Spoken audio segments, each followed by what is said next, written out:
Good evening friends. मैं Amit Kumar Gupta advocate आज फिर आपके सामने अपने इनकम टैक्स के केसेस की सीरीज में जो केस डिस्कस करूंगा उस केस का नाम है Narayan Chatti Roja versus principal commissioner of income tax. ये case Andhra Pradesh high court ने डिसाइड किया और मैटर 439 ITR पेज नंबर 104 पे रिपोर्ट हुआ और ये केस सितंबर 24, 2021 को डिसाइड किया गया। फ्रेंड्स, बहुत ही इंटरेस्टिंग केस है। ये केस फिर दोबारा इस बात की तरफ इशारा करता है कि हमारे कानून के अंदर प्रोसीजर्स का और स्टेप्स का कितना महत्व है। इस केस के अंदर कमिश्नर ऑफ इनकम टैक्स साहब ने 263 का रिवीजन करना था। सेक्शन 263 की जो मर्यादा है वो ये है कि जब CIT साहब को ये लगता है कि मुझे 263 इशू करके SSC का दोबारे एक तरीके से असेसमेंट करना है और उसका रिवीजन करना है, क्योंकि यदि असेसिंग ऑफिसर ने जो ऑर्डर पास किया है यदि वो इरोनियस है और prejudicial to the interest to the revenue है तो उस केस में असेसिंग ऑफिसर का ऑर्डर रिवाइज किया जा सकता है। सेक्शन 263 के अंदर ये एक जर्नल कंसेप्ट है। लेकिन जो 263 को यदि हम पढ़ते हैं तो उसमें एक आ गया है कि 263 के अंदर प्रोसीडिंग स्टार्ट करने से पहले कमिश्नर ऑफ इनकम टैक्स को एसएससी को यह नोटिस देना है कि आपका 263 क्यों ना किया जाए। फिर एसएससी उसका जवाब देगा। उसके बाद जब कमिश्नर ऑफ इनकम टैक्स साहब उससे संतुष्ट नहीं होंगे तो एसएससी के ऊपर 263 की प्रोसीडिंग्स चलाई जाएंगी और फिर असेसिंग ऑफिसर साहब उसका दोबारा असेसमेंट ऑर्डर पास करेंगे और असेसमेंट ऑर्डर पास करने से पहले भी यदि नेगेटिव ऑर्डर किया जाएगा तो उससे पहले एसएससी को एक शो कॉज नोटिस दिया जाएगा जिसका एसएससी जो है वो अपना जवाब दे सकता है। इस केस के अंदर जब कमिश्नर ऑफ इनकम टैक्स ने 263 की प्रोसीडिंग्स चालू की उस वक्त एसएससी को एक प्री डिसीजनल हियरिंग नहीं दी, लेकिन जब असेसिंग ऑफिसर असेसमेंट कर रहा था तो उसने एसएससी को एक शो कॉज नोटिस दिया था। लेकिन एसएससी का कहना था कि साहब 263 ये कहता है कि मेरा 263 के अंदर रिवीजन करने से पहले भी मुझको आपको एक प्री डिसीजनल हियरिंग जो है वो देनी थी, जो कि आपने नहीं दी। और इसी मुद्दे को लेकर के एसएससी जो है वो आंध्र प्रदेश हाईकोर्ट के सामने रिट पिटीशन के अंदर था। कोर्ट ने पूरा मैटर देखा और ये कहा कि एसएससी की बात बिल्कुल ठीक है, प्रोसीजर लैप्स हुआ है। प्रोसीजर लैप्स का मतलब ये नहीं है कि आपका जो 263 के अंदर ऑर्डर किया गया हम उसी को नल एंड वाइड कर दें,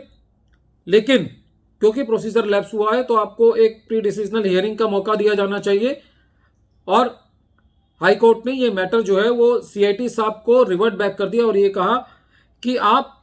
263 से पहले एक प्री डिसीजनल हियरिंग का मौका और एसएससी को दे। फ्रेंड्स, एट द फेस ये लगता है कि एसएससी को एक बहुत बड़ी रियायत मिल गई, क्योंकि 263 के अंदर जब उसका ऑर्डर पास किया गया उसका तो बट नेचुरल है उसकी कोई एडिशन की गई होगी तभी वो हाई कोर्ट में गया इस मैटर को लेकर के। लेकिन हम रूटीन में ये देखते हैं कि जो डिपार्टमेंट है वो अपने प्रोसीजर लैप्सेस को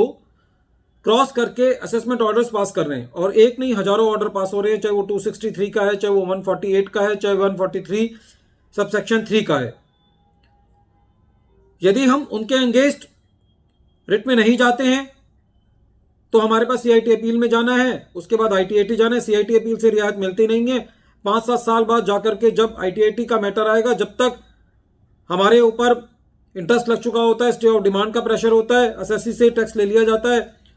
20%, कभी कभी बैंक अकाउंट भी अटैच कर देते हैं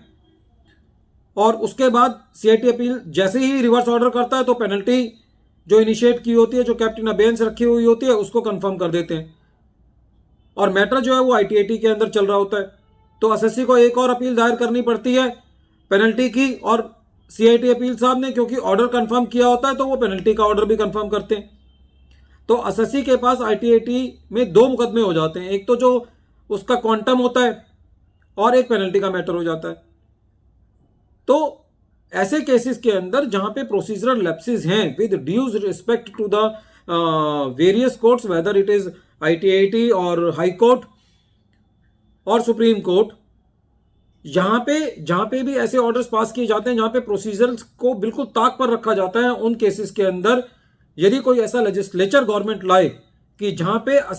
असेसिंग ऑफिसर ने या किसी भी सीआईटी के लेवल के अफसर ने अपने प्रोसीजर्स को पूरा नहीं किया, तो वो उनको दोबारे असेसमेंट करने का मौका नहीं मिलना चाहिए, वो order null and void declare किए जाने चाहिए। ऐसा एक लेजिस्लेचर होना चाहिए, क्योंकि यदि एसएससी हाई कोर्ट जैसा, हर एक एसएससी तो हाई कोर्ट भी नहीं जा सकता, writ petition is very costly affair, और high courts are generally very reluctant to admit the writ petitions, because वहां पे इतना बर्डन है कोर्ट्स के पास। और क्योंकि ये प्रावधान है कि यदि आपके पास एक इनकम टैक्स के अंदर एक सेपरेट कोड है, एक सेपरेट प्रोसीजर है कि आपको यहाँ पे अपील्स में जाना है, तो कोर्ट्स ये कहती हैं क्योंकि आपके पास अल्टरनेटिव रेमेडी है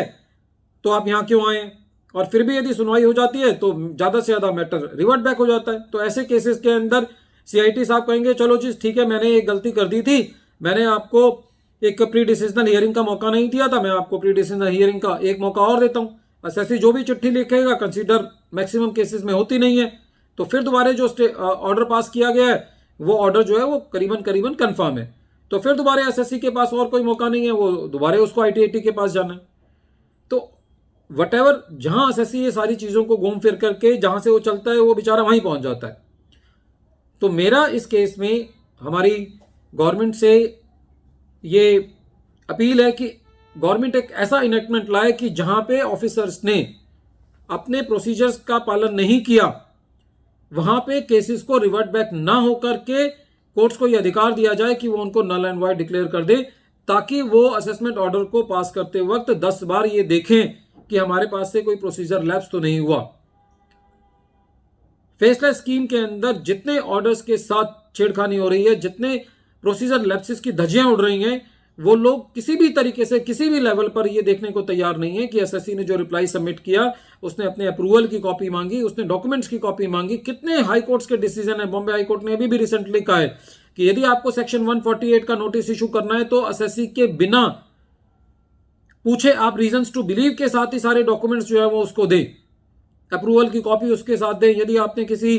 इन्वेस्टिगेशन विंग की रिपोर्ट का हवाला दिया है तो वो उसको रिपोर्ट सबमिट करें, जो उसके ऊपर जिस गुनाह में उसको आप फांसी पर लटकाने जा रहे हैं उसको ये तो बता दें कि उसने गुनाह क्या किया है। बहरहाल इस केस के अंदर कोर्ट ने एसएससी को रियायत देते हुए उस ऑर्डर को क्वेश किया और ये कहा कि सीआईटी के पास दोबारा रिवर्ट बैक करके ये कहा कि एसएससी को जो है आप प्री डिसीजनल हियरिंग का मौका दें। एक बार फिर मैं केस का नाम रिपीट कर रहा हूं, केस का नाम है नारायण चट्टी रोजा versus Principal Commissioner of Income Tax, and this case has been reported in 439 ITR at page number 104. Friends, at the end of this video, I want to say that if you wish to receive the notifications of my videos on the latest cases, then you can subscribe my channel and press the bell icon so that you may receive all the notifications on time. And if you